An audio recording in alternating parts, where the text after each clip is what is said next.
Hello, I'm Robbie Fowler and you're watching Redmen TV. Hello, welcome to Redmen TV. It's the Uncensored match build-up show. Liverpool are taking on Arsenal at the Emirates on Monday night. I'm joined by Chris Pajak, Michael Atkinson and Sam Walker to look ahead to the game, which will be good. Potentially, maybe. Yeah, I mean, look, Chris, we've discussed a lot about Liverpool's performances so far. 6 points in the bag, but, you know, it's pretty obvious, but this is the biggest test so far. Fucking right. Like, have we got any 16-year-old defensive mids we could throw in for this game? Yeah, that's clearly the key to all right success. at the Emirates, like. There you go. Probably. Get him on the field. Get him on the field. Yeah, I mean... Huge game this, mate. Yeah, no. Huge game. I just think, for what I want to see Liverpool do is put Czech under a bit of pressure. Yeah. And that's what I think the game plan's got to be like. I mean, that's what I want to see fucking Liverpool really put him under a lot of pressure. I don't think we're going to go toe to toe with them at all. I think like maybe a point's fucking a good idea there. Yeah. Well, we've been saying sort of play for that. Well, we said, Mike, when those away fixtures came out, and we looked at the 7 away fixtures of doom, and we kind of said, it's true, well, yeah, but you know, we kind of said, fine. Fucking bring it on, but let's not bring it on like, as you say there. Let's not go out fucking swinging like dickheads. Let's go and do what Mourinho has been doing for years. Let's go and be pricks. Let's go park the bus, play for a draw. If you get a draw, you go, boss, we've got a point away from home. That's a better result for us than it is for them. Yeah. If you happen to lose it by the odd goal, you go, well, you could go there, go toe to toe and get annihilated. And if you snatch a goal, it's a fucking worldie of a performance, and 3 points is amazing. Yeah, and let's not forget we got annihilated there last season. Exactly. So I think we need to approach it the way we approached Stoke, to be honest with you. Pretty similar kind of setup. Maybe a few tweaks to the team here and there. There may have to be some forced one, depends on Hendo whether it's fit or not. Yeah. But I'd certainly go there and try and frustrate Arsenal to an extent and hit them on the counter attack with, like you said, put Czech under pressure, throw balls into the box, get Benteke underneath him, roughing him up a bit, and you know, obviously Arsenal centre halves don't like it rough either, do they? So I think we've got to play completely anti-Liverpool almost. Yeah. Well, I think we should. I think, Sam, we need to go and play. We need to play like Rafa's Liverpool. You know what I mean? We need to go there, and I think there's no shame in that. Everyone bangs on about this philosophy and all that, and it was interesting because we have Dave Fairclough in last week, and he kind of said with red tinted glasses and rose tinted glasses, people look back at like the great Liverpool sides and so on, the great football he plays, and basically fuck that. You know, Liverpool played the football that needed to be played to get the results that they needed. Yeah, exactly. Yeah, I think as well, Arsenal last year we had a glorious chance to go 1-0 up, and we fucked it up, let's be honest. No matter how well you're playing before or after that game, whatever. But if we get the chance this week, we've got to put away. The first goal against Arsenal will ruin their crowd, knock their confidence, given that they were fucking lucky against Palace and they were, you know, they got turned over by West Ham. Yeah. You go there and it goes 1-0 after, I don't know, 60 minutes, 20 minutes, whatever. They're gonna see their backsides big time. Yeah. So like you say, compact, get that goal. Putting Czech under pressure is a great idea as well. Yeah, no, absolutely agree with that. I think the good thing that we've got going for us, Chris, is that going back those first 2 games, you know, they're not great performances. They'll be remembered, hopefully, in the fullness of time for the fact that we got the wins more than how we went about achieving them. But for me, I don't know whether you feel the same, it takes the pressure off this game big time, because, you know, we were looking at those fixtures. They would, you know, you should be with a Bournemouth, whatever. We got battered by Stoke last season. 6 from 9 before the season started was a good return. Exactly. And it's not like we're saying, let's go into who's arsed if we fucking lose, because it's Arsenal. You want to go and beat Arsenal, you want to go and put them in the place. Fourth, generally speaking, but you know, it's, I don't want to say the match team or whatever, but there's far less pressure going into this game than there would have been if we dropped any points up to this point. So you're right, and rightfully so. Look, 6 points, 6 points at the end of the day. We've had a better start than Arsenal. Fact, points are on the board, aren't they? Yeah. You know, but they're a fucking dangerous side. You know, I still think. Here and now, I still think Arsenal are probably going to win the league. Like, I still do. I think Czech will overcome his early season problems, which is why I think we need to get at him now. I still think they're so talented up front. Like, sorry, actually not up front. that fucking row behind Seven the midfielders. forwards. I mean, they just fucking collect them like stickers, man. They just love them. Yeah. Absolutely love them. But they're so talented. I bet Arsene Wenger used to keep all his swaps. Oh, definitely. Like, definitely. But they're a team that I don't want to face later on in the season at the Emirates. They're a team that I'd rather play at the beginning of the fucking season at the Emirates. Exactly. Because when they click in gear, man, they're fucking fantastic. Well, and they will be this season. Well, this is Arsenal. You know, they do start slow, and their fans are normally going ape shit, thinking the manager needs to go. You know what I mean? The meltdowns. Literally, the start of every season, it's always Wenger's last season. They're always fucked it, and then they just turn it up a bit. They start to play the decent brand of footy, and they coast into the top four. So you're right.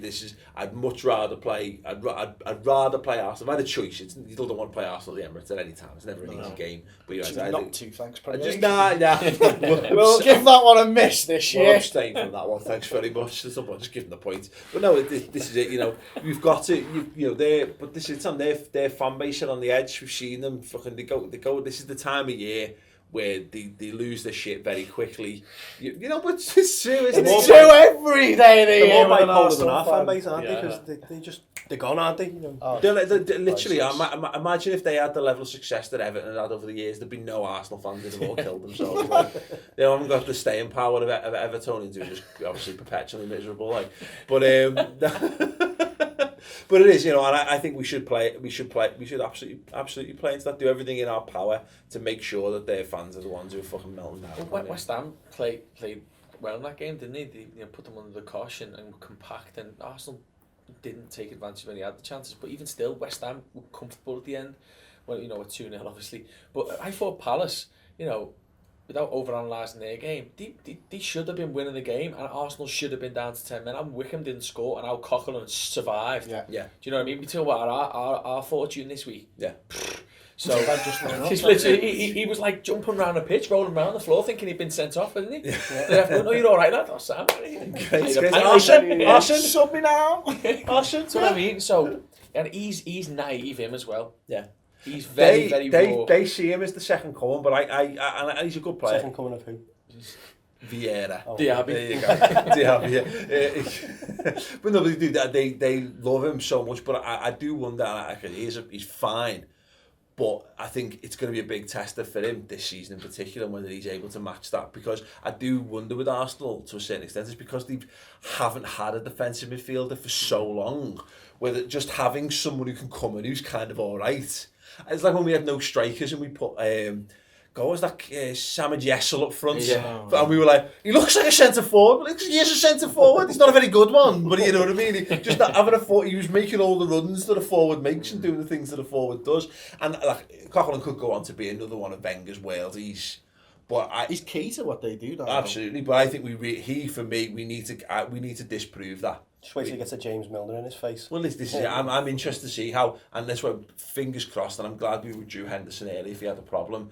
Fingers crossed he's available, because I want to see what our midfield, because I think they'll be looking at our midfield and going, Henderson and boring Milner, you know, and then all of a sudden, they're in your fucking face. Yeah. Deal with that shit, like. Boring Milner's up in your shit, and then... Yeah, all up in your grill, lads. He's got a Mark Coutinho, and that's yellow card. First 20 minutes written all over it. That. Yeah. And I suppose as well, given how much was made of that, the Coughlin stuff, if it's funny how that kind of stuff filters into the next week's stories, isn't it? You know what I mean? That'll be at the back of the mind of the referee that this kid probably should have got sent off. It might just hopefully. And well, on the flip side of that, then Dejan Lovren better be careful for diving in the box, like. Yeah, because the ref will be looking out for that. He might be suspended yet. Don't worry. The panel hasn't happened yet. Yeah.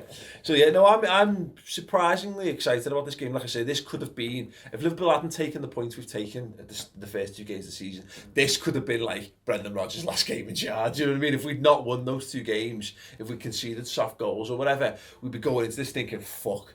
You know what I mean? Whereas still Liverpool fans will kick off mainly on, not necessarily people who go to the game, but mainly on social media. You'll see a lot of people fucking moaning if it doesn't kind of go to plan. But like I say, Arsenal are the perfect example of that you don't need to fucking be amazing. You don't need to win every game at the start of the season to still, you know, reach your objectives, which is finishing 4th. You know what I mean? It does hamper your title ambitions, absolutely. Like, but you know, that's kind of the way it is. I got a couple of tweets in the week. I wanted to just posed to our panel, as it were. At Jaffrey Merseyside says, should Rodgers keep the winning team or change it and bring Chan in for the away game at the Emirates? Chris? I think change it, but maybe not bring Chan in. I think if he's forced to, of course, for Henderson, let's say Henderson's fit, because obviously you couldn't play the same team otherwise. The one thing that would scare me at the moment, it's fucking catch-22 here, but Moreno's pace against someone like, if Alex Oxlade-Chamberlain were to start, I think would be a lot more useful than Gomez. He's quick though, Gomez. Gomez is very quick. Is he? Like. I've not really noticed that. There was a couple the other day when he was just... I've not noticed that at all. I noticed that Moreno's fast, fair enough, like. Yeah. The Ox is fucking really quick, like. Yeah. What a good thing I think that 4-2-3-1 fluid 4-3-3 is a good formation to go at them. Like, I think it's important to have 3 centre midfielders against Arsenal, and it always will be. You've got to cut the space out. It's a mad one, isn't it, Mike? Because I think the basic logic, and I've seen a lot of this being talked about, is that because we only won 1-0 away to Stoke because of a Coutinho worldie, and because we only won 1-0 at home to Bournemouth because of we scored an offside goal, Arsenal are a better team. Therefore, what we've tried there won't work, and we'll get battered by Arsenal. I'm seeing a lot of that as the logic, and again, from a very you clearly don't agree just by your face, and you're right not to agree. But you know that is a very simple logic. You can actually understand that it's because not just slightly illogical. No, because look, Liverpool have not been convincing in those first 2 games, and there's an argument to make that our attacking play's not really kind of clicked just yet. Arsenal are a better team if we try. Let's face it, Dejan Lovren's looked fine against Mame Biram Diouf, and he's looked fine against whoever the fuck Bournemouth have got, but there's a difference when you're coming up against Alexis Sanchez and Santi Cazorla and Aaron Ramsey and Oxlade-Chamberlain, etc. But there is a difference when you come up against them players, but also I think your own players should realise that and step up to that level and realise what they're playing against. They know they're gonna have to raise the game more so than they did against Stoke, more so than they did against Bournemouth. But also what those 2 results do is they give the players in the defence and the goalkeeper confidence because they've kept 2 clean sheets.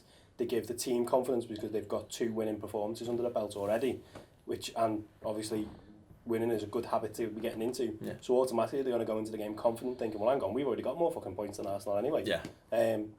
And then by that logic, even if they beat us, we still got more points than Arsenal. Well, exactly. Yeah. No, we haven't had It's Chelsea.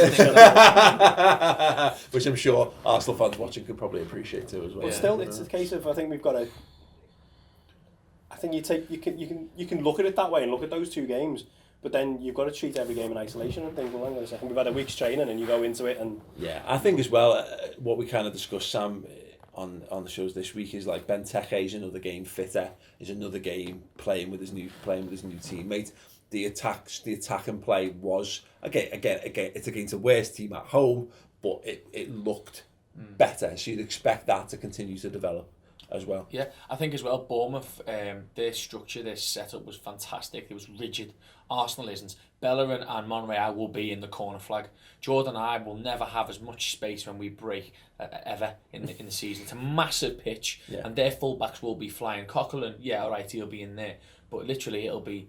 I will have loads of space to break into. Same with whoever's on that sort of right hand side if he plays. So I think it brings its new problems, but it also gives us opportunity. We'll have to defend better, but there'll be loads more space. Yeah. Benteke's traditionally done well against Arsenal as well. He scored goals when they've won there as well, haven't they, when he used to play for Villa? Mm-hmm. Yeah, I think it's kind of, I'm happy to keep the same 11, and I'm happy to keep roughly the same tactics, because there's a concern, just go back to the original question, if changing stuff, do you because you might think Emre Can offers the things he offers and Moreno offers kind of different things, but just that so that I think if you're trying to play good football and you're trying to win the game by being expressive and whatever, by all means chop and change your team every week, keep it fresh, change those attacking players, get different, try different things. But if you're just going to be solid and compact and look to hit people on the break, it's unimportant. It doesn't change. Your game plan's not changed. So you might want to. There might be games where you want to spring a surprise on the opposition manager. I don't think it's important to do that. I don't think it matters that Arsene Wenger knows what our 11's going to be. I don't think it matters that he knows how we're going to play, because breaking down teams is a very, very difficult thing to do. You know what I mean? So it's going to require an element of luck if we play to the best of our ability. No, I agree with that. Like as I said before, so I think it's all about the central areas when you're playing Arsenal. If you can clog them up, I think you put yourself in a good position. You know, they'll be looking for the perfect goal. They always have been. They've been looking for 20 fucking years under Wenger or whatever it is. Now, they've not scored it yet. Don't make sure it's not fucking this weekend. Yeah, please don't let this be the one. They scored one or two, haven't they? They scored that nice one with Wilshere last season, was it, when they played like 15 passes? It was nice, it wasn't perfect. Yeah, it was close. So just another question then. I think we've sort of answered, but I'll just give you the shout out regardless. At Tom163 said, would you bring Moreno in for Arsenal? We've no width if Lallana or Firmino plays on the left. Again, just from the defensive perspective, I don't see any reason to upset the apple cart in what we're doing. No. Joe Gomez lacks the experience, but he possesses the defensive qualities and the physicality. I think we're going to need to outmuscle them. Lallana, yeah, I don't think, again, Firmino's the big one. Again, I want to see him get involved. If you've got a solid base in the game and you think maybe last fucking 20 minutes we might be able to nick something here, then Firmino might be an option for me. I think in an attacking sense again, Ibe's not really offered a great deal. He offered slightly more, I think, against Bournemouth, as you'd expect. Lallana didn't really offer a great deal in an attacking sense. But what we discussed as well, what Lallana offered going the other way, you know, the tireless work and the pressing, the tracking back, the winning the ball back on the edge of his own box when we needed it. I'm sure Firmino can probably do that as well, but I know Lallana can do it. I've seen Lallana do it. Let him do it. I think we've got Arsenal on the Monday and we've got West Ham at the weekend, haven't we? Yeah. I think we're better off making changes for West Ham.